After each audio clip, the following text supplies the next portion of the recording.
Halo Sobat Puding, ketemu lagi dengan saya Crescencia Ian. Kali ini saya akan membagikan tips dan trik menghias puding.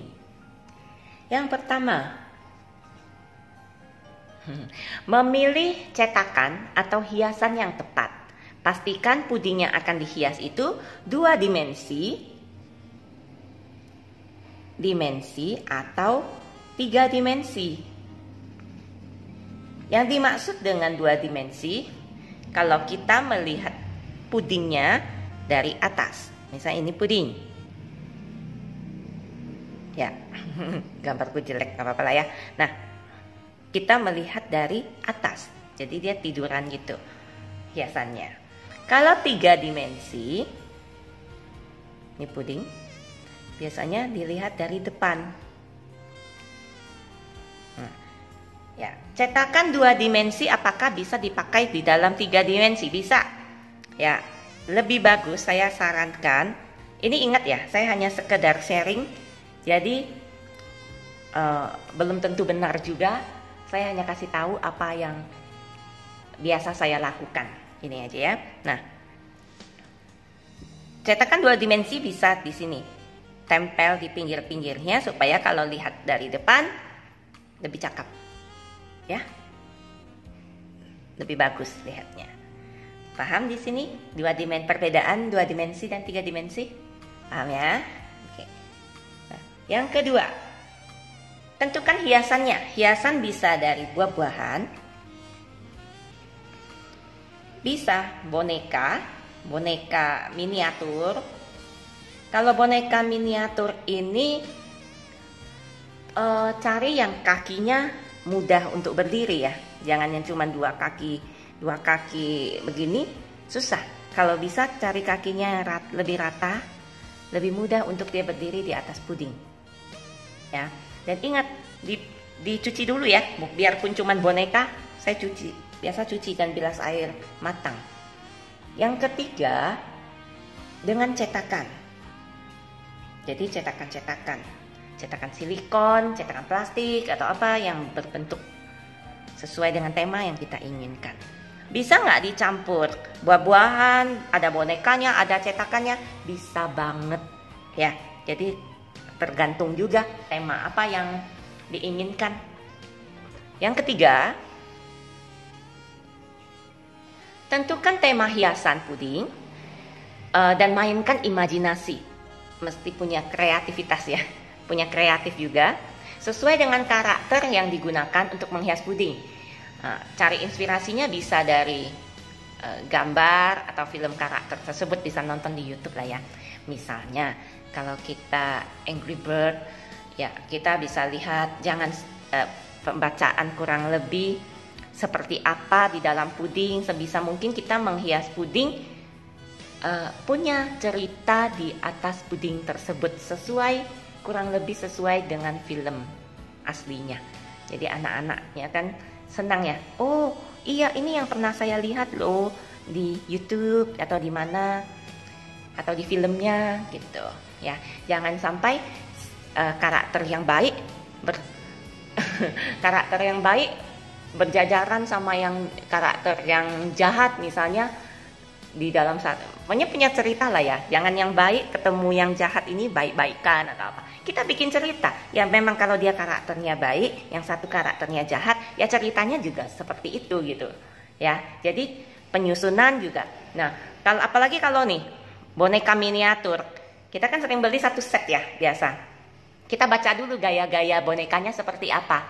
Kita tentukan ceritanya seperti apa juga ya. Oke, jadi hias di atas puding, ingat seolah-olah terdapat cerita di atas pudingnya. Ya, jadi sesuai dengan cerita asli di atas puding. Yang keempat, memilih pewarnaan yang tepat. Nah, jika puding untuk dijual, analisa dulu target pasarnya Sobat Puding seperti apa. Ya, apakah lebih suka warna yang kalem atau lebih suka warna yang ngejreng? Ya, jadi baca dulu pasarnya seperti apa. Ya, kalau saya sendiri menggunakan pewarna makanan hanya untuk hiasan aja, di hiasan, di cetakan-cetakan untuk hiasan di atas pudingnya atau di sampingnya. Kalau untuk puding dasarnya sendiri saya nggak pernah pakai pewarna. Kecuali yang kelihatan ada warna itu pun saya lapisin. Sebenarnya di dalamnya tuh punya puding dasarnya sendiri lagi. Saya tidak pernah pakai pewarna tambahan lagi di dalam puding dasarnya saya. Makanya itu disebut Jens Healthy Pudding. Saya selalu menjaga kesehatannya juga, jadi sebisa mungkin tidak menambah bahan-bahan kimia lainnya lagi. Seperti itu, ya. Ingat, jadi di sini pemilihan warna. Warna yang tepat. Ya. Oke, ini nggak cukup, aku hapus dulu. Yang kelima, kelihatan.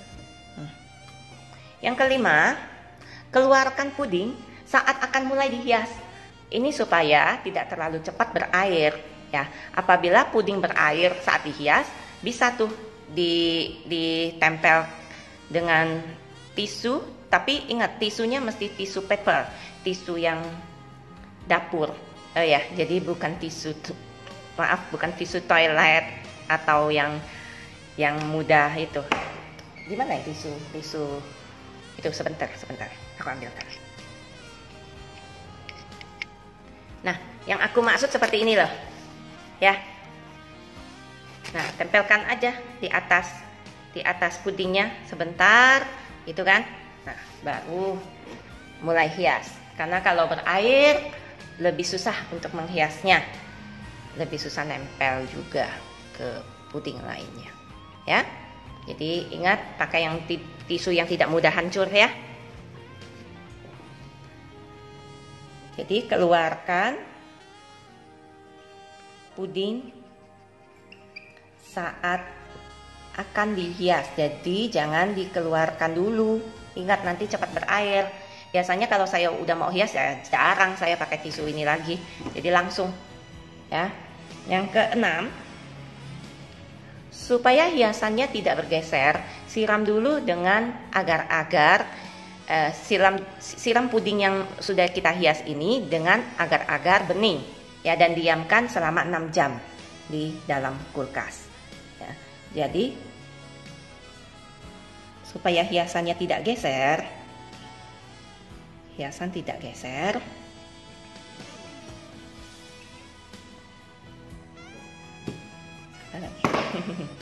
tidak geser. Jadi kita siram dengan adonan agar bening. Ya, nanti di video berikutnya saya kasih resepnya semua, ya. Oke.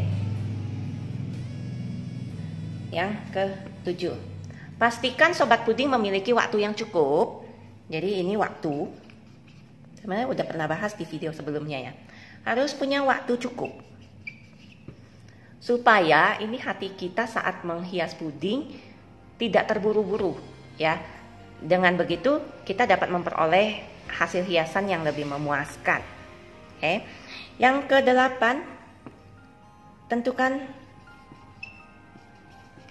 originalnya kita sendiri atau otentik. Otentik ini perhatikan deh. Setiap penjual puding, setiap penghias puding pasti memiliki ciri khas. Ciri khas. Ciri khasnya sendiri, ya.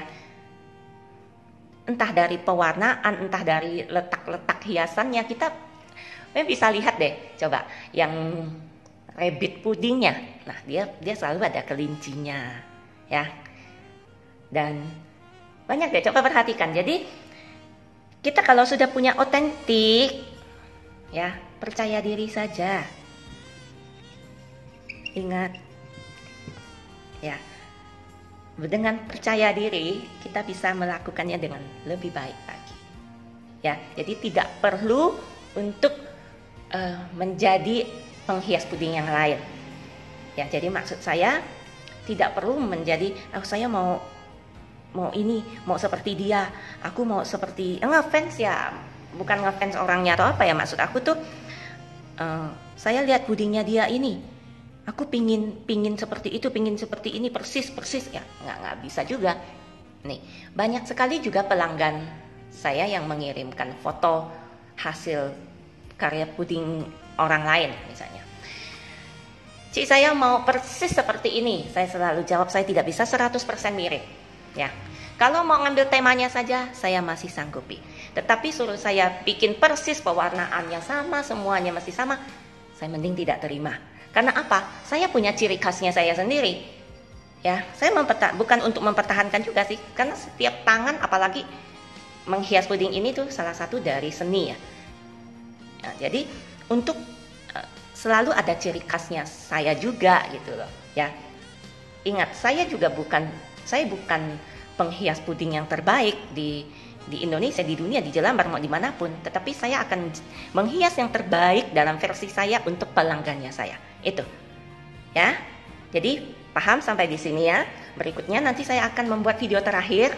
Berikutnya itu resep-resep semua saya akan nulis semua dan cara menghitung resepnya juga. Ya, demikian video kali ini tentang menghias puding. Terima kasih sudah mengikuti video kali ini. Terima kasih sekali lagi. Bye.